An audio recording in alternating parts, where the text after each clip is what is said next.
I had the good fortune of working in some very good cultures and some very toxic cultures. The higher purpose of our business was to infect the workplace with highly contagious care. When you have nothing, you're willing to take a bunch of risks, but as the business becomes more and more profitable, then you're trying to protect that income.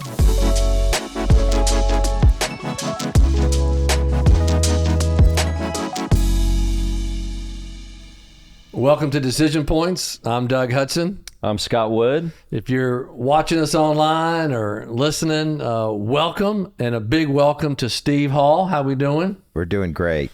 Here, you got some big plans for the weekend. I do. I tell you, I think it's probably the work I'm most excited about, which is just getting any time with my kids that they'll give me. They're at an age right now where they have a lot more options than I do these days, and so I'm just feeling grateful to be able to spend any time I can with them. Well, but let's be real. When you watch this episode, it's gonna already happen. He does get to go to the hottest sporting event maybe in the country right now, Colorado, Nebraska. So shout out, I'm Dion for president. I'll just go ahead and lay out my allegiances already.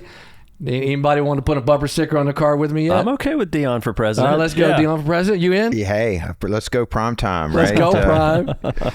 Steve, this introduction won't do you justice, but let me jump into it real briefly for all of our viewers and listeners. You're an exited entrepreneur with a wealth of wisdom and experience. You founded driversselect in 2004, a national discount automotive retailer. And I love this, with a purpose to infect the world with highly contagious care. Did you come up with that? It's actually to infect the workplace. We didn't think we could affect the world, but we knew we had the ability to affect the workplace with highly contagious care. Did you come up with that? We did, yeah. That's awesome. In 2017, you sold driversselect to a Fortune 300 company, Sonic Automotive. After exiting, you founded the Make It Matter Foundation, inspiring people to bring more humanity to the business world. There's a common theme here. You believe as leaders we have the ultimate responsibility to create conditions for people to do the best work of their lives. This includes not just making people great at work, but great in every area of their life. Steve, welcome to Decision Points. Great to be here. All right, friend. Where are you from? Where'd you grow up? Yeah, so grew up in Richmond, Virginia. Had the good fortune of having a mother who was a nurse and a dad who was an entrepreneur. And that really shaped me in many ways. You can see from the introduction, a lot of what that humanity, that love and care came from my mom and the nursing background and the entrepreneur spirit, to have the confidence to go out on my own and start a business. You guys know how tough that is, and I had a lot of love and support growing up with a great mom and dad. Did you finish all the way, like kindergarten through high school in Virginia? I did, yeah. I moved around. We grew up in the country about 30 miles north of Richmond, all the way up, and ended up moving high school senior year, which at the time was really difficult. They gave me a choice to stay, but it was they moved into Richmond to be closer to the company that they were working at, and it was about a 30-mile drive through country roads. And I was like, as much as I want to stay in my high school, getting up an hour early in the morning at 17 years old, I was like, I'll start over. It's spoken like a true sleep or start over guy. Yeah. More sleep, make new friends. I'll figure it out. What'd you do? And were you a sports person, art person, both? What were you into kind of growing up through high school? It was more just social. Whatever gave me good social connection. Really? I played a lot of sports. Wasn't good enough at any one particular, but good enough just to get out on the field and meet people and connect with people and get banged around a little bit to toughen me up. We didn't have lacrosse. I mean, you hear in Virginia, which is rare, but I come here and I get notices. Oh, your son can play lacrosse and rowing. I'm like, we probably had baseball, football, and basketball was about all the options that we had. So we didn't have those sports available to us. That was more Northeast. So Richmond's still a pretty southern culture. But if you go, 90 miles north, you get into the D.C. area, then it's you pick huge. up, Yeah. I don't know. My middle daughter picked it up here in Dallas, and it just took over Dallas. How intense. And one of my favorite lacrosse stories is the head coach would come to the junior high, and he'd say, if your boys or girls, if they want to just go, play baseball or softball and kind of just sit in the outfield for a couple hours and maybe get a ball, maybe not get a ball, you have them go do it. But if they want to play the fastest sport with a stick that you can hit each other with, come play lacrosse. It was a good sales pitch. I went to the Premier Lacrosse League here when it came to Frisco, and even there, they're shortening up the shot clock a few seconds. The goals are closer together. So that sport, seeing it live, is fascinating. So fun. So fun. Siblings? Yeah, I got a older brother who is back in. He actually moved to Florida and then moved back, and he's living probably about 8-9 miles from where we grew up. No way. Yeah. Are you guys close? We just don't have a lot in common, but we're close. Like when we talk, you can feel the love that we both have for each other. Yeah. But we just never had a lot in common growing up. And wish I could have done a better job to have found more things that we have in common. But when I go to Florida to see my parents, he was living down there at the time, and as much as I wanted to see my parents, I was always look forward to connecting with him as well. And hoping to you get older more or time. Younger? I'm younger. Yeah. I think that's pretty common. I think I've got an older brother and an older sister. I think for me it was fairly common to if you don't live close by or have that real connection, the family's there, the trust is there, but sometimes the amount of time is not as much there. Yeah, it's one of the things that I'm interested in exploring now with kids. My oldest is a senior, my middle one's a freshman, and my youngest one is fourth grade, who thinks he's in high school.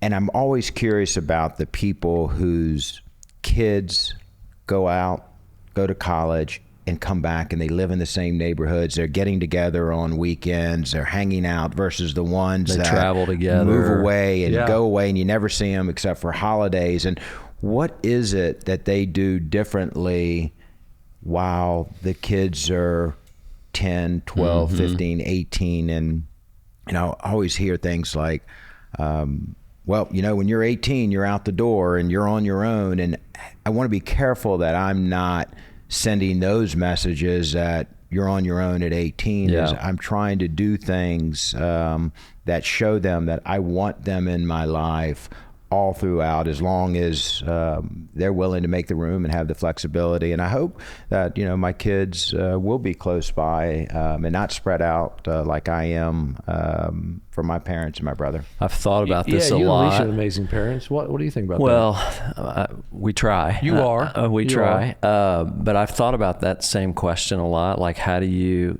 Because one day Alicia and I are going to be gone, and then it's going to be the girls, and so how do we make sure that they have that strong connection with each other? And we haven't done this yet, but one of the things we're thinking about is figuring out a way for the three of them to go on a little trip, go do something on their own without us. And maybe it's a long weekend to Austin, or maybe it's something a little more interesting than that, but where mom and dad are not there. So my kids are 22. Just your credit card. You're right. 3 girls. Let's be clear. 22, 19, 15. So they're almost at the age, well, they really are. The 22 and 19 are for sure, where they could just kind of go do a weekend on their own. And then now all of a sudden they're building their own relationships without mom and dad in the room, sort of facilitating, fostering, nurturing that.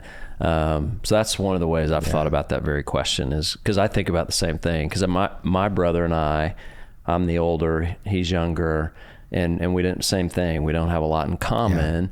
I love him dearly. He's here in Dallas actually, but we don't get to spend a lot of time together. He's a pilot for American, so his schedule's somewhat erratic, and he's in and out of town a lot. But same thing, same question. It's hard, and even also the connection you want to have with the kids. What I'm learning about myself and like what makes me attractive to my own kids, so they'll want to spend more time.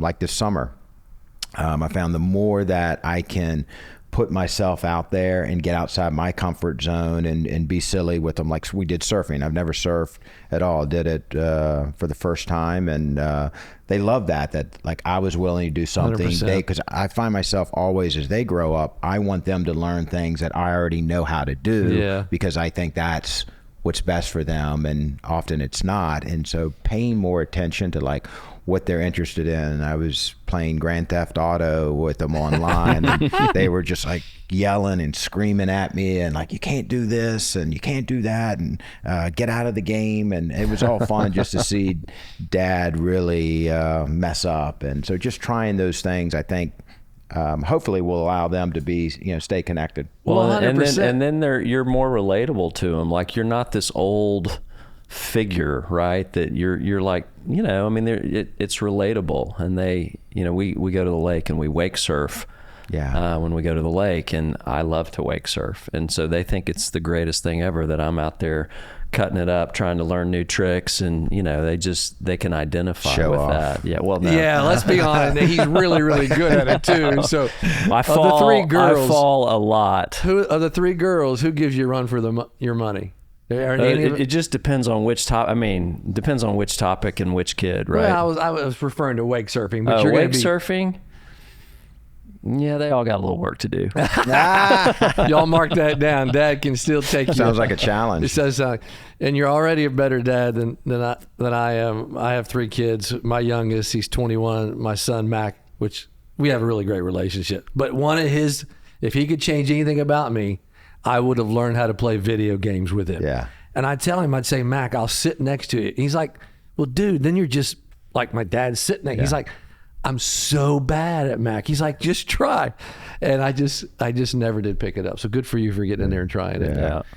It's just important to be able to spend time. And I think, a lot of what I've learned is the things that I thought I was calling love for them was really fear. Fear that if I don't give them all the lessons up front, that the world is not going to be safe for them. And the reality is they figure it out. Yeah. And the more that I try to front load all of these things before they're 18, the more I'm holding them back. And it's really about just letting them express themselves and just experience just being with them. And, I may grow out of my role as a parent, but I will never grow out of my role as a father. And that's, and so I have hopefully lots of time to be a father and less time to be a parent. That's wonderfully said. And I think since we are here, I think that's one of the, we titled this Decision Points. Some of the most significant decisions we make are with our kids. And I have to give credit where credit is due. The best parent that I know is my wife, Carrie. And one of the things she likes to say is, like your kids, not just love them, like them. And sometimes when they're teenagers or certain ages, you get frustrated with them. And it's obvious I don't really like you at them, and they don't like, it's really obvious they don't like us, but fighting for that like. And one of the things, Steve, the little bit that I know you, a couple years ago, this is the first time you and I have met in person where we got to be on the phone, and I know Scott's known you for a long time, but listeners, you'll learn about Steve, I think you've seen already, is the intentionality that is so much a part of who you are. How do you feel like you got that? How do you feel like, did you learn intentionality? Was there a hard lesson where do you think the intentionality in you comes from? Yeah, I'm a big believer that a lot of who we are is really shaped in early childhood, because the brain is kind of like clay. It's very soft and moldable at that, and then it gets hard somewhere around late teens, early 20s. And I share with you, I was really fortunate that my parents actually encouraged questioning. And it's something I'm mindful of. When my kid asked me the same question 6 times, I try not to shut it down, because I remember that my parents would always encourage me to ask questions. They'd allow me to make mistakes. I could feel that even though I disappointed them, I felt love. And I think that just having that strong parenting, to know that I could screw up and still be loved, 100%. Really shaped me more than anything. And there's other education. I don't think that schooling is education. I think schooling is a piece of education, but education comes from parents, it comes from work experiences, friendships, sports, in any type of activity that you're really processing. And I think just when you feel loved, you have more confidence to take risk, and you don't sit there and beat yourself up. You have a lot of self-compassion. So I was really fortunate to. Is there a story or two that comes to mind where you made a mistake and your parents showed you that unconditional love? Yeah, and we have editing on this thing too. We do, right? yeah. Yeah, Okay, but that's good. if it's really good, then no, we're not going to edit. Yeah, so I think the one hard thing was, my parents really gave me more guardrails, and they said, look, here's the boundaries. We don't like when you're on the edges, but you're not going to get in trouble for it. But if you cross the edge, the hammer comes down. And I remember that I was in the back of a pickup truck on Halloween, and we were going up and down the roads, and we were throwing eggs at all. How old are you? 26. No. I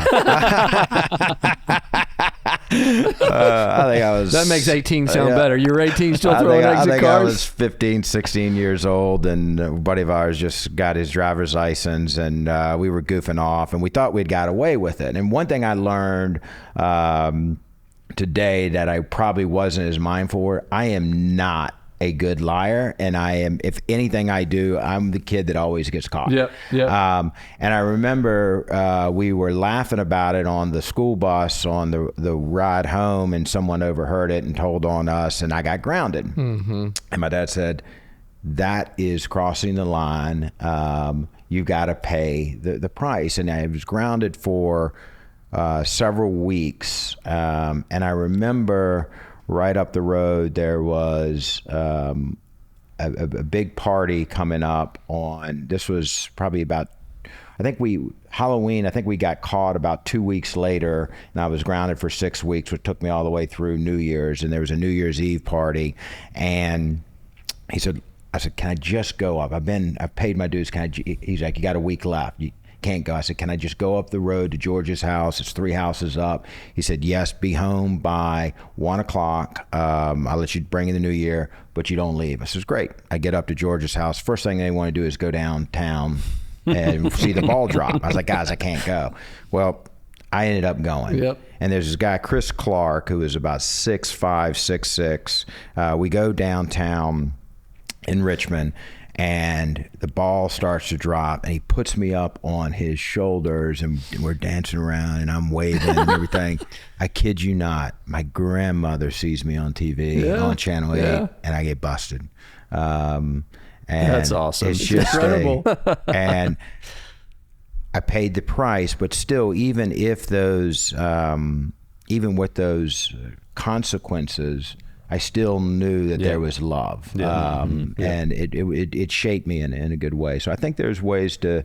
I struggle with it. My wife's much better at it than I am, but you can be tough. You can enforce consequences, and kids can still feel loved. I have a hard time. I was like, can I just give them the love and not the consequences? Yeah. I can tell them the lesson, and there's just something about putting it on ground and experiencing it for yourself is how you learn it.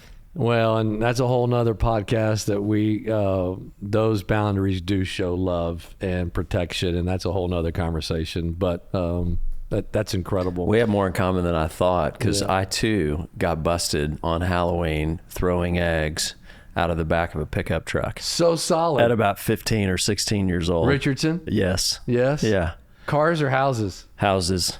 Oh, nice. Yeah. How'd you get caught? I think the police were on to us. Somebody called. So you were repeat offenders. Yeah, I mean, we'd been doing it for a while. Like the smart one would have been like, let's go Do one one and house done or and move to new neighborhoods. Yeah. Not us. We were up and down, the same street. And so like you, I mean, I not one to, not a good liar, not a good storyteller. And everybody jumps out of the pickup because we realize the cops are coming, they're on us kind of. Not chasing us, but they were sort of in the neighborhood. Yeah. So everybody just sort of jumped out of the pickup truck and peeled out. And I went back to, where the truck was in the last house. And it turned out we had broken a window at one of the houses. And me and one other guy went back and kind of fessed up. And then we went to the homeowner. And, the next weekend we came and repaired the window. And, friends, and that is why you should trust your money with Scott Wood right there. He went back to the house and said, I did it. In fact, it was a large AA brown eggs in case you want to prove it. I love that. That's funny though, because same thing. It's hilarious. Yeah, same holiday, same setup. Steve, early career. Where'd you go to college and then kind of first jobs, early career? Yeah. I didn't. It's funny how it turns out. Is like people say, "How'd you get in the auto business?" I never chose it as a career. Interesting story. So I had to save $1,000 for college. Kind of the agreement was, we'll pay for your college, but you pay for your expenses. Yep. And I said, okay, I got about 9-10 weeks over the summer, save $1,000. Well, I go to apply where all my buddies are at the mall at Disco Sports, and minimum wage is $3.35. And my SATs, I think I got whatever they give you for signing your name on the English side. That's what I got. But the math side, I did really good. And I did the math pretty quickly and realized that I'm not going to have a summer, even if I save every dollar. So a buddy of mine says, hey, come, he graduated a year before me, and he said, come sell cars for the summer. You'll make more in a week than you will the entire summer working at this. Sounds good to me.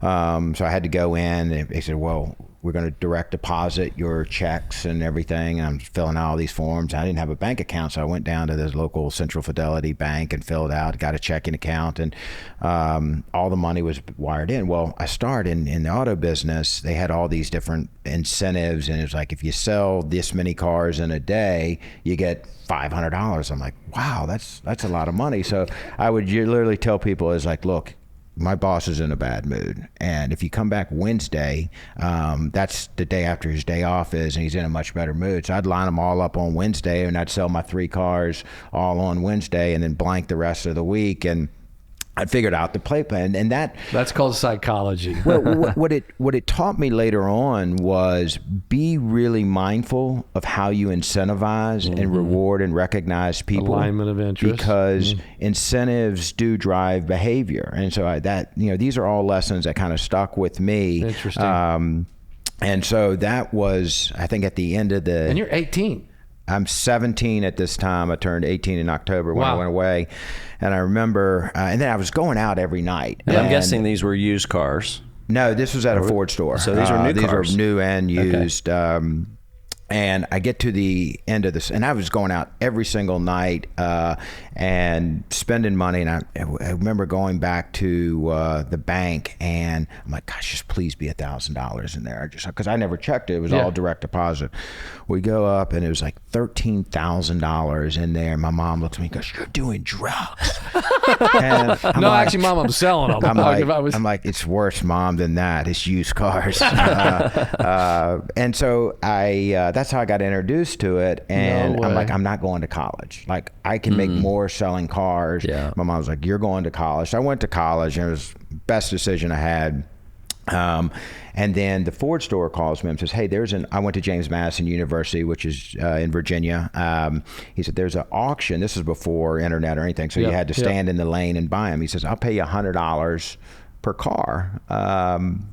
if you go and stand in the lane, I'll send you what to bid on them. So I showed up for about an hour and a half, 2 hours on Wednesdays at Harrisonburg Auto Auction, and would buy 5 or 6 of these cars, make $500-600 a week in a college town. In an hour, hour and a half, yeah, a couple hours. And you get totally. $500 a week. I mean, you're living rich. like royalty. Yes. And then about, I think it was junior year, my manager at the Ford store in Richmond moves to DC and takes a job at Lexus, and I call him and says, look, you can't do that. Like, you got to go back to that Ford store because you're ruining my livelihood. And he's like, well, hey, if you go to Pennsylvania, there's a Lexus sale on Fridays. And so I rearranged my classes, drove about an hour and a half up to Pennsylvania, and he was paying me $200 now to buy $80,000 Lexuses. And I was like, hey, I need rides back and forth. So I'm in college, junior in college. I'm driving these $80,000 Lexuses, and now everybody thought for sure I was doing drugs at this time. And I'm like, no, I swear it's all used cars. And now I was making $1,000-1,200 a week. So when I graduated, I said, look, I think I got this thing figured out. I bought cars, I've sold cars. I think I know how to make a business work in this industry. And so literally the day after school, I took the money that I had, borrowed a few $1,000s, and drove to DC and started my own business. And there was one missing piece that I didn't learn. And it was a thing called cash flow. And I sold my first business I launched lasted about 2, and I hired all my fraternity brothers, and we literally sold our way out. And I remember talking to my roommate, Rusty. He's like, we're out of money. I'm like, there's no way. We've sold so many cars. And he's like, I don't know where it is. I'm like, I don't know where it is, but I know we sold. I was like, do we have the right price? And he's like, yeah. What I found out, it was all tied up in inventory and receivables. And so I said, look, I think I need to go work for organizations who can figure that out. And I was lucky in the DC area to go work for some bigger organizations that really taught me the business. And through that, I had the good fortune of working in some very good cultures and some very toxic cultures. Yep. And that, you can see what came out of the higher purpose of our business was to infect the workplace with highly contagious care. And that care really, having worked in toxic cultures and good cultures, I could really feel the difference in performance between the two. Man, there's so much to dive in there. Let's just go right to the culture piece, because I think culture, speaking of Dion, that was one of the things he was asked about, and he was like, I don't care about culture. I don't care about culture. I want to win. Now, I give Dion enough credit to say I think he understands the culture he's trying to form is a winning culture. What are 1, 2, or 3 pragmatic things you did, you've seen other successful companies? How do I build a positive culture? Because you've already also said every company has a culture, right? It's either just positive or negative. What are it's either intentional or unintentional, or conscious or unconscious. What are some pragmatic things you can do as a business owner to build a positive culture? So I'll share what we did, because it's easier for me to talk about what we did than what others should do. What we decided, so I met a guy in through conscious capitalism called Jim Senegal, who's the founder of Costco. And I remember sitting on a couch with him for a good day, and he was teaching me his whole model of discount retail and the deliberate trade-offs that he made in Costco. And I said, man, I can learn a lot from this. And so I took this model of discount retail through deliberate trade-offs back into my own business. And what that meant for me is, look, I don't have to sell new cars. I don't have to do parts and service. I don't have to sell older used cars. I don't have to buy cars off the street. I'm going to focus on a very niche business, because like Jim at Costco, he had 4,000 SKUs. Walmart, Target would have something like 40,000 SKUs. Yep. All he said is, all I need to do is beat them on these 4,000. For us, we found out that there was what we call these situational buyers. So in a good year at that time, about 16, 17 million new cars were sold, 40 million used cars were sold, but there was about 3 million people that would switch between a new and a used based on the body style, the technology, and the depreciation. So what we did is we said, we're going to go after we're going to compete against a new car rather than a used car. And we're going to sell 1 to 3 year old cars that are under the factory warranty, that have the same body style and technology, but had a certain amount of high depreciation. And the winning move that we were able to make, and this is where culture comes in, is because these cars were depreciating in the first year 20-25%, second year they would depreciate as 30-35%, and by 3 years they would be worth somewhere only 45-50% of their value. The whole key was, can you turn that inventory faster? So I could actually, if I owned my car that was 10 days old and your car was 60 days old, I could sell my car for less money than you and make more net profit. But it all became in the turn. So we looked at is, what is it that drives the turn, the fast turn? So we were turning our inventory 18, 19 times a year versus the average of 6 to 8. And culture is what I attribute it to. And specifically, here's how we did it. In the automotive business, goes back to incentives. They incentivizes these heroic efforts. And there was not much science to it. It was all heroism, short term. You're only as good as your last week's performance. And we're going to reward the salesman for the actual sale of the vehicle, even though the buyer may have got a great deal at auction on it, or the mechanic may have reconditioned it, or the transporter got the car there sooner. There's about 14 or 15 other people who touched that. So we said, how do we shift the culture to this individualism, heroic, to how do we get everybody aligned on the same compensation, the same measurement, and be able to say there's multiple fingerprints on this sale. And so what we did is, whether they're a mechanic, whether they're a transporter, whether they're a salesman, they're finance, accounting, they all had the same incentives and same pay structure out there. And that culture really allowed us to turn our inventory faster, because we had all 14 people working together on turning the inventory versus people fighting over and pushing blame. And one of the best things, I mean, it's something as simple as food. So you hear autos have this collision center where they repair cars. We had a collision center which was internal, which is where all of our employees collide. And we said, look, we know that if we put food down there, so if we put breakfast, we put snacks, we put lunch, and we put afternoon snacks, people will come together and they'll get to know it. So I don't know Doug as the mechanic, or I don't know Scott as the buyer and Steve as the salesman. I know that Scott's got kids in high school that he's fighting the same battles that I'm fighting, and Doug loves to hunt and fish, and I love to hunt and fish. So now we're connected, and that's the culture building. It's about really getting everybody to understand that the human beings. I mean, I'm just a big believer that better human beings make better business people. Well, and then what comes out of that too is that, this idea of giftedness or unique ability, or, your employees get to operate in the space that they're great at. Yeah. Right. And then they can rely on their teammates for the things that they're not so good at. And then that 1 + 1 equals a, much bigger than 2 kind of experience for the consumer when they come in. And I've purchased 2 cars from Driverselect. They still running? From Steve. What's that? Are they still running? They are actually. They are. He turned them. One of them. The first one got totaled. Not my daughter's fault. She got hit, and then we turned around and bought a second one. Yeah, that's great. But very different. I'm speaking from the consumer. Yeah. It was a very different experience than walking into, we won't name names, but even the local luxury dealer in town, where great reputation, but just it's still that salesperson pressure. Let me go talk to the manager. Let me come back, and your experience is very different than that. I think it goes back to what I was talking about just with my own parents, and knowing that if I screwed up, I was still loved, or I could ask questions and wouldn't be judged as being ignorant or not knowing. And I tried to take that a lot into our culture, where people know that they feel loved and cared about. I remember a story.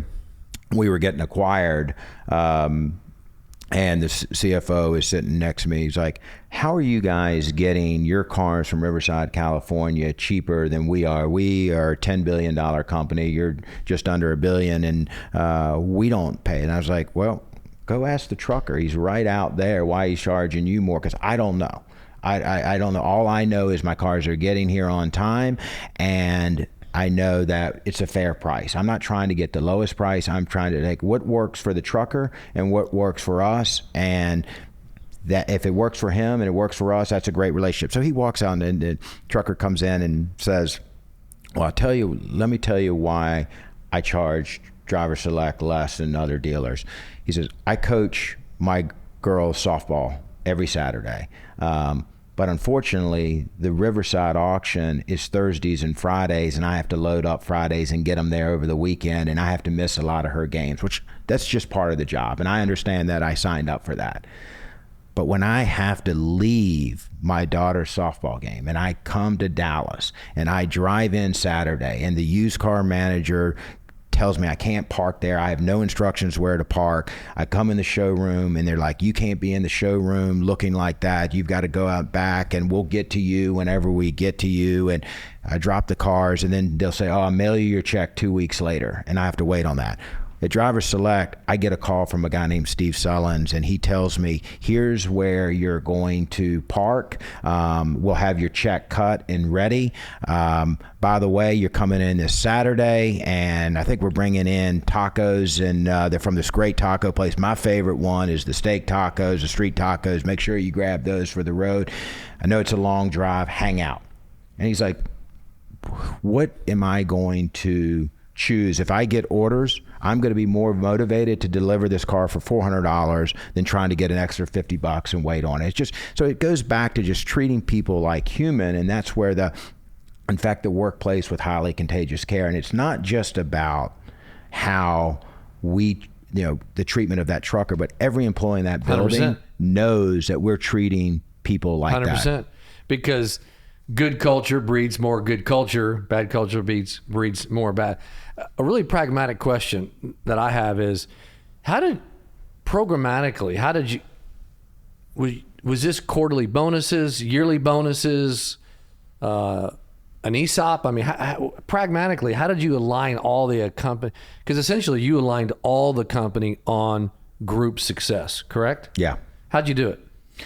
I think, I was the sole shareholder, founder of the business, so it's easier for me to do that. But I think you just observe is what is driving performance. My own experience in automotive, when I knew I was having success, I was motivated to show up for work. When I was getting beat up and I was having a tough month, it was difficult to give it my all. And I know that playing sports, that when I was on a team and I felt the team had my best interest, even if I wasn't the best player, I was still giving my full effort. So I think bringing those life experiences into the workplace is really what helped me. And then so much of it is, I think the hardest thing is this guy named Bill Howell that I worked with early on. He said, there's a lot of advantages of being the owner and CEO, but there's also some disadvantages, and one of the disadvantages is your whispers will come across as shout. The smallest little thing that you do. And so I had to be extremely mindful of just how big my wake was, because when you're trying to force love and care in the workplace. So I remember an incident where someone came in and so, because we had all the snacks out for the afternoon, and we had this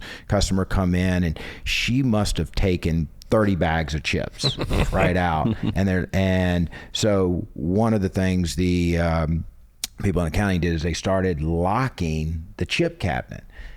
And I said, no, we can't do that. And they're like, why? I was like, well, how many people have taken 30 bags of chips? They're like, one. I said, so we're going to punish 99% of the people for the one. I said, maybe that person, we don't know the story behind that. That's right. Maybe they needed that food, because no one just takes 30 bags of chips just to take there may be a need, and we have to recognize that's just a cost. There's a cost of doing good business.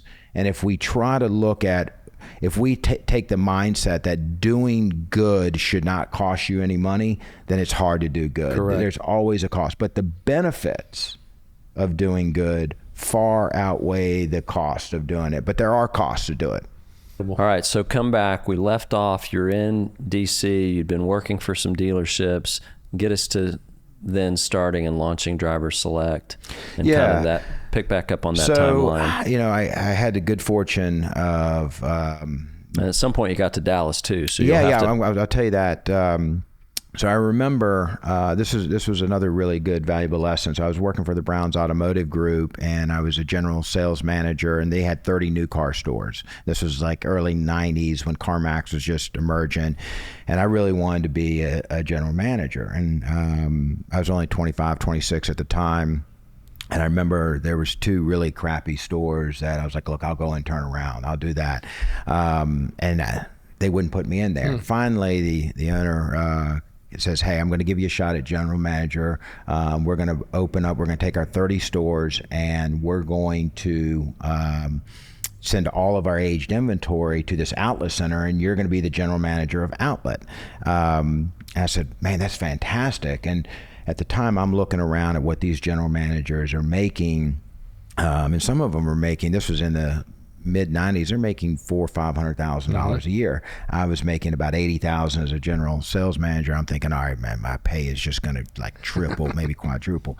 And I get my pay plan, and it's like a third of what a general manager was making. And I said, I'm doing the same job but getting paid. He said, but you are going to get training, and I'm going to give you the best training.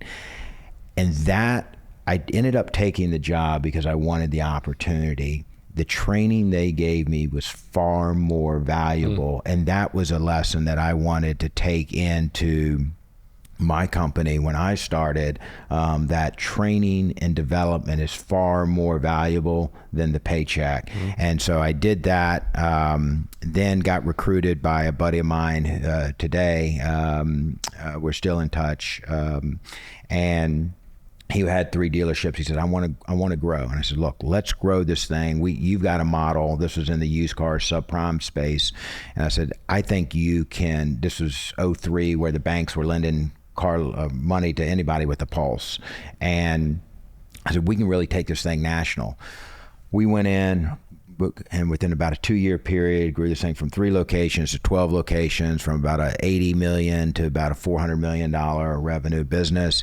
And he comes in my office and says, I don't want to grow anymore. But that wasn't our agreement. He's like, it's too stressful, too much. I said, well, what about me? And he said, look, I will let you take 2 people that I know you brought into the organization are important to you, and I'll let you hang around for a year, and you can document, you can take any, as long as you don't compete with me in Baltimore, Washington, go anywhere else you want to go. I'm like, well, that's pretty generous. And it was the right thing for him to do. I mean, what made him great was he's such a good operator, but we were up to like 600 employees, and if the lot person was 10 minutes late, he would really stress out. And that made him good, but it made it hard to scale. And so he was extremely generous for me. I said, look, I've got to find a new place. And I remember the CFO walks in my office, and he's like, what are you doing? I was like, I'm trying to figure out where I should go. And I said, I'm thinking Philadelphia because it's the next closest metro place. And he's like, pick a city you want to live in. He said, it doesn't matter. He says, this business is all about execution. And I said, well, I've been going to Dallas. I was president at the time of the National Auto Finance Association because a lot of our sales were influenced by auto lending. So I wanted to learn that space and join the association, join the board, and was president at the time. And we'd have been having our annual meetings and conferences here. And I said, I like the city. CarMax is there. And they're going to do a heck of a lot more research than I'll ever do on where the used car market is. So it's a city that I chose, came here, and which was really weird leaving a DC culture and coming to a Dallas culture. DC was great because once you get in, everybody will help you, but there you got to reciprocate. Yeah. And in Dallas, I came here and I found every single person was willing to help me, and they didn't know me. And I was like, something is up here. And what you learn is Dallas is a very entrepreneurial, can do. There's an abundance mindset here that people just believe that if Doug does well, Scott does well, that's the region's going to do better, and that means I can do better, and I'll have the better. And so it's kind of a rising tide lifts all boats, and that's what brought me to Dallas to start. And so at that point, that's when you start Driver Select? Driver Select, yep. One store, small store in Louisville. A good buddy of mine who I met. What year was that, by the way? Just 2004. Okay. I'll give you another funny story. So 2004 came, and I had a buddy up in DC, Mitch Reese, who was he ran the venture arm for Carlyle Group and retired and went out on his own, was looking to do some investments. And he's like, look, I want to invest in it. It's like, well, I'm going to the city that I have no idea what it's going to be like. Let me use my own capital. I don't want to lose your capital, but I'll probably need some expansion capital. Let me do that. So 05 comes, I stay in touch, and the business is cash flowing so well that I don't need any extra capital. Well, he comes down in 06, and he says, I'm going to bring another buddy of mine who used to work with me at Carlisle, and we want to come down. And this is time, like Dion was doing a lot of work for us, and we had all the Mavericks, and we had a bunch of celebrities promoting the brand, and we were opening in Houston. I said, come down for the Houston opening. He's like, I'm going to bring my partner, Jay. And so they came down, and I was showing them, they're like, we really like the business. And I was like, well, I really don't need the money yet. It's a great spot to be in. So Jay, Mitch, and I, we all go down to Houston, and we come back here. And this is Jay Powell, the Fed chair. At the time, he went in, obviously left and went into politics, so he almost became a used car dealer. And then 08 comes, and I start calling Mitch and Jay, and I'm like, hey, I'll take that money now. There is no money. It's a good cell phone to have, maybe. That's a good story. Yeah, it's incredible. So you start Driver Select 04, 05-ish. 04, yeah. 04. And then you exit what year? 2017. So just a real quick encapsulation. You went from one store to how many stores, and then how many, the volume of sales from the beginning to when you sold it? Yeah, well, obviously 0 when I started.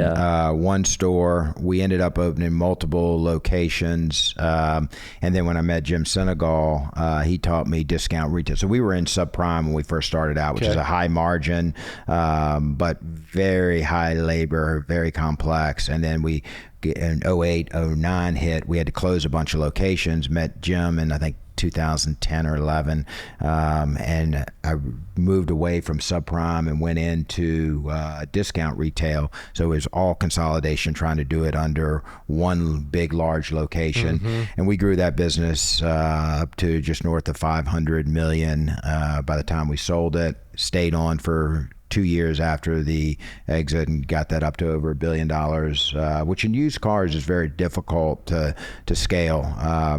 There's probably only less than 5 national used car brands that have been profitable. Interesting. That have reached $1 billion in sales. So it's very tough because you don't have the manufacturer support that you do on the new car that's a good point. So let's give our listeners a little data point. So like a typical auto dealership in a given year is going to sell how many cars?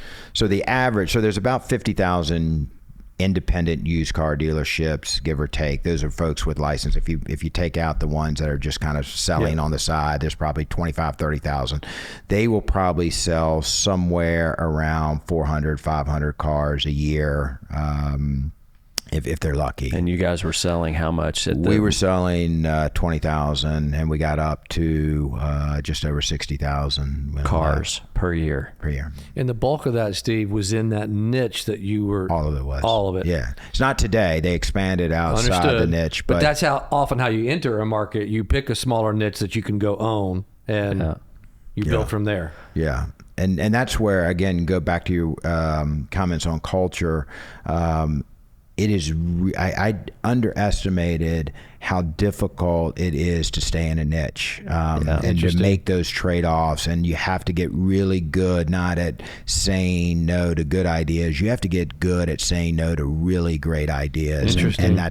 And that's where a lot of businesses, I think, lose it, is because they try to expand. I'm great in this area, and this is just an adjacency, and I can add this and I'd add this. It's so easy to just tack this on.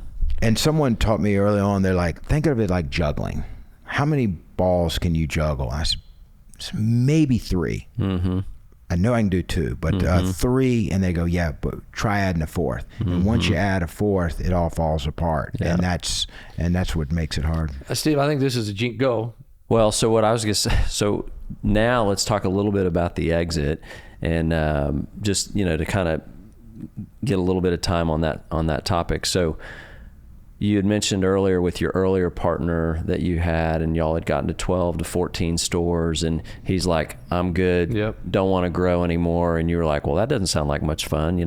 I'm in this thing to grow and build. And so now things are growing at Driver Select, and things are going really well, and you've got the model honed, and you've got the big store. And I know the answer, but I'll ask the question, why sell, right? Because it's growing and it's thriving and it's going well and you're enjoying the work, and then all of a sudden you get a call.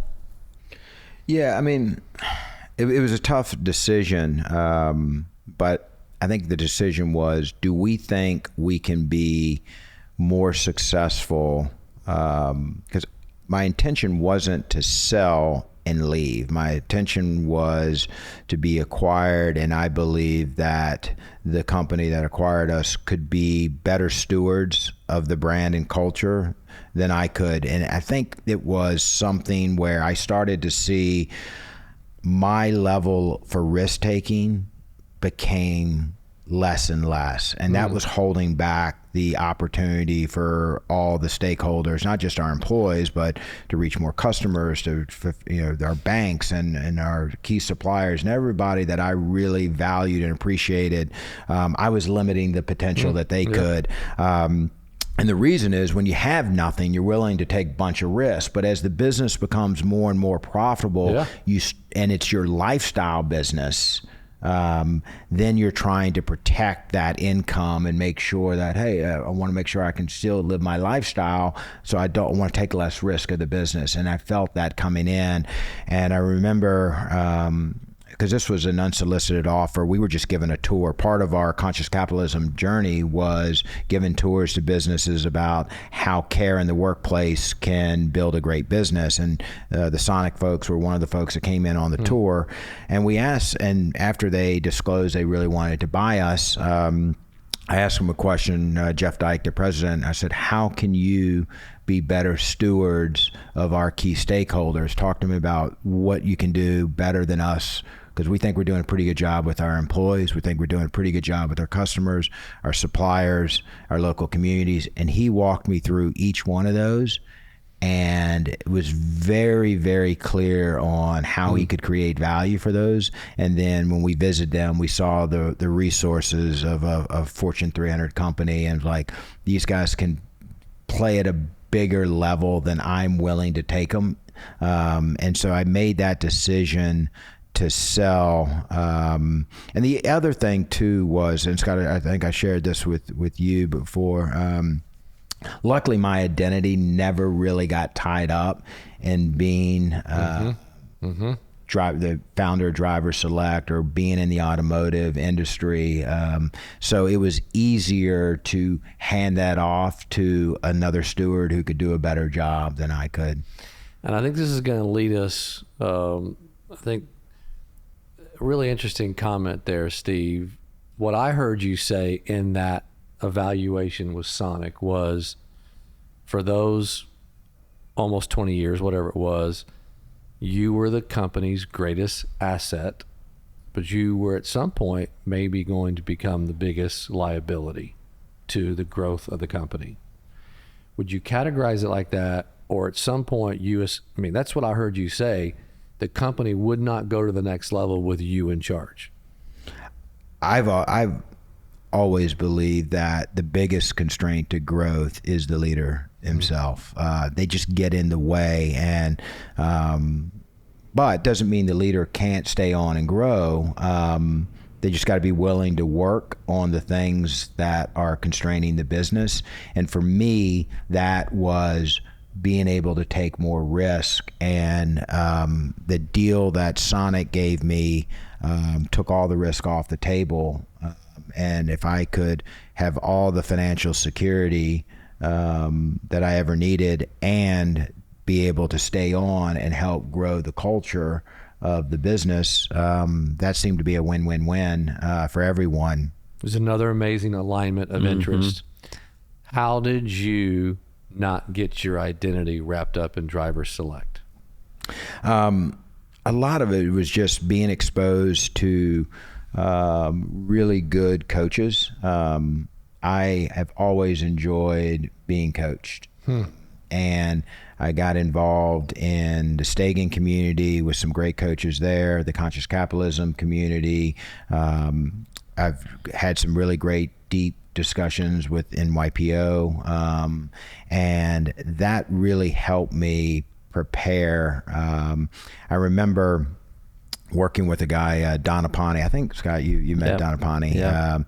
And he was a spiritual teacher that I worked with for several years. And he said, be careful of attaching your identity to something that you can outlive, because once it's gone, you're going to be lost, and you're going to be wondering, you're going to be mourning that identity, and you're going to be wondering where you fit back in the world. And so attach your identity to something that outlives you. And so I knew that I wasn't going to work forever. And so I was like, how do I attach my identity to something that's going to outlive me? And for that, it was to be a reflection of God's love, grace, and generosity in the world. I know I can't outlive God's love, grace, and generosity in the world. So that was my identity. That became my purpose. And the business was just a way of achieving that. One of the ways of achieving that. That's good. Well, I love that clarification. Yeah. So, one of the things we talk a lot about is, as an entrepreneur running a business, scrambling to scaling, it's busy, it's frenetic, you're hustling, or, all these things. How did you find the time to carve out to work on this, right? Because most of the times we're in this sort of frenetic, pace, and we don't pull away, draw away, be still. We've talked about that before, being comfortable, being still. How did you find the time to do that pre-exit so that the work was already very much in play, and so then when the exit happened, you didn't have to start that work? How did you work that into your day-to-day? Some of these things are just hard to explain. Like we try to figure out, what did you do? And I don't think I knew at the time. That's right. I was doing it. It just turned out that way. Again, I go back to just being a curious kid and having parents who supported that curiosity. And so I was always curious about coaching and how can I perform better and working at myself. And I knew because what I experienced was, the better human being I became, the better leader I became at work. And so how do I continue to invest in being a better person? So I wasn't going and getting a lot of technical coaching or industry coaching.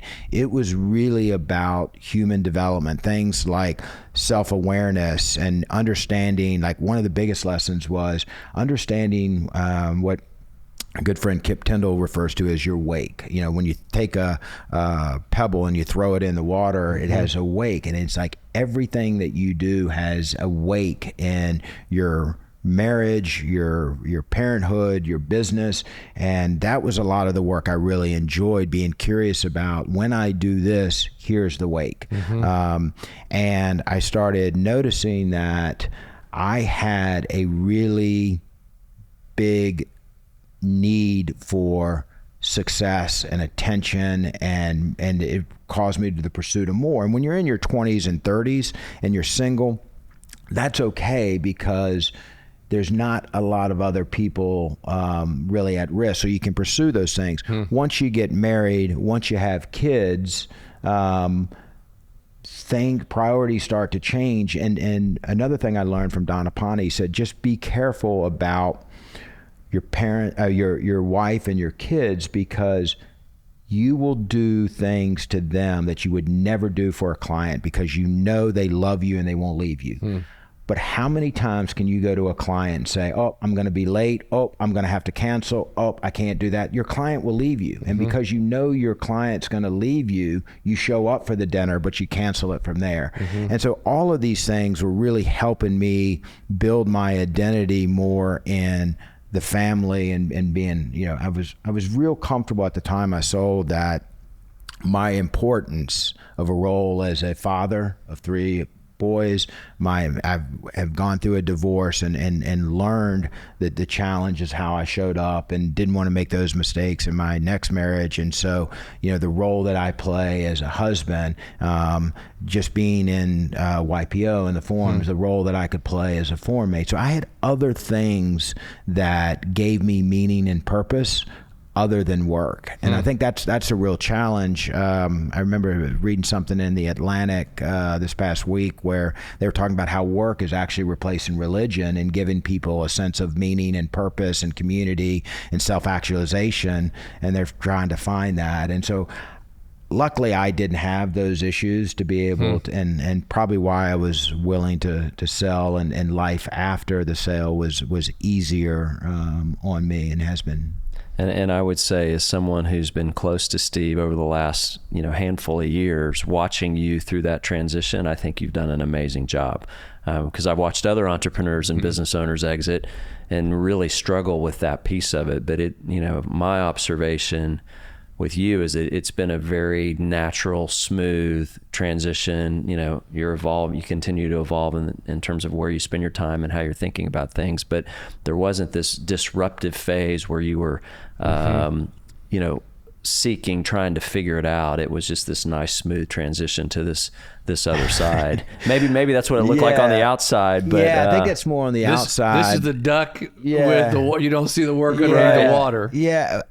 Well, but what I would just say, please respond, but it's a credit to the fact that you started this work long before the exit. So, but there was some messiness in it. Here's what I would share with you is that going through it, I had, over the last few years, I had really good coaching that helped me identify as we call it low horse, which is when you squat down and you have to stay in that position of squatting where you feel like the pain is there's something that pain, discomfort, inconvenience is trying to tell you. And if you try to relieve that too quickly, you're going to go, all you're going to go is back to your known world and use the habits and patterns that have made you successful. And that's why you see people sell their business and go back into it and try to start another one and another one and another one and stay on this hedonic treadmill. And what was helpful for me was to have that coaching to say, stay in the low horse, be still, be bored. There's value. This is not a problem to be solved. It's a gift to be experienced. And that's what was really helpful for me. And had I not have had really good support and coaching to stay in those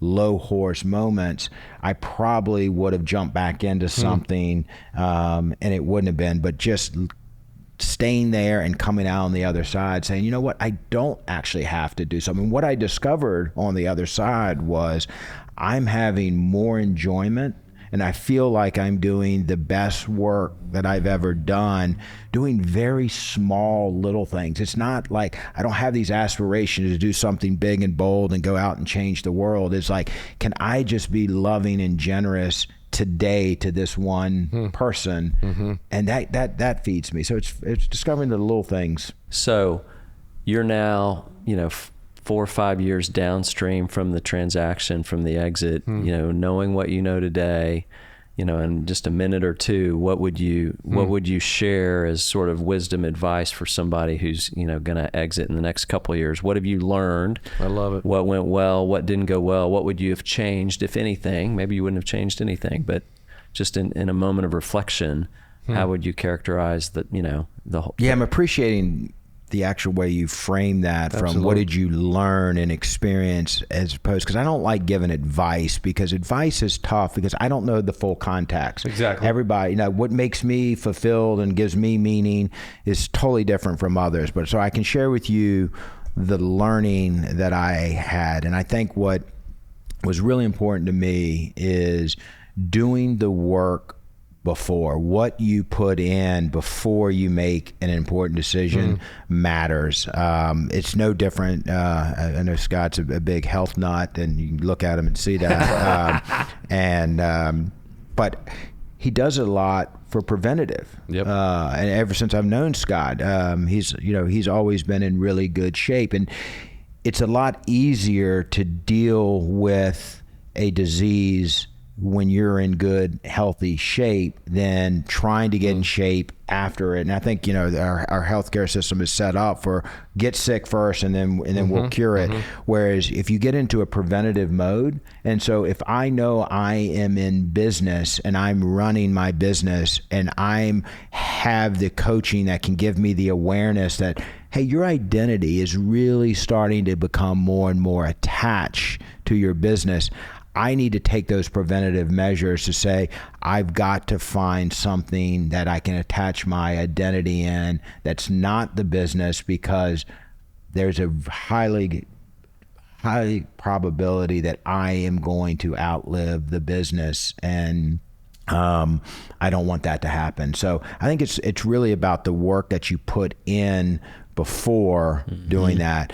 When it goes back to what are the decisions that I would have made differently, and I don't want this to come across as arrogant, because I don't think I would have made decisions differently, and here's why. I remember we were doing this exercise in our forum, and they said, think of the 3 worst things that ever happened to you in your life. And now I want you to ask you, would you go back and erase those? And before you answer that question, here's the thing. By erasing those tough things, you have to also erase every single thing that resulted from those. And we're all going around and we're all like, actually, no, we would actually accept those 3 things because it did shape us in a very positive way. So there were certainly decisions that probably could have been different, but the fact that I didn't make those allowed me to experience those, and I think that shaped me in some ways. It didn't give me, because if I said those were mistakes, I want to do it differently, I would have gone back and said, let me start another business and do it differently, and that would put me on a different path than I'm on today. So I think there's always good value in having some mistakes, but I think the thing that I would give more thought to is how long do I really want to stay on? And Post-transaction. Yeah. And I think the data's out there that it's a lot shorter. And I had intended to stay on a lot longer than I did. But just being an entrepreneur and not having the identity tied in it, there were other things I felt I wanted to do, and I'm glad I chose that path. Clearly, the humility that I get from you, Steve, is I realize I have blind spots and I need coaching. And I think you have a coach. I think it's a mistake that I made in my career in business. I didn't even think about it, and that shows a blind spot on me. You look at every amazing professional athlete, no matter what they are, they have a coach. There's too much at stake. Yeah. We all have blind spots. Find someone to help guide us 100%. along the journey. Thank you, Steve, very much for your time. Thank you for audience joining us. Thank you for being a part of Decision Points. Have a great rest of the day.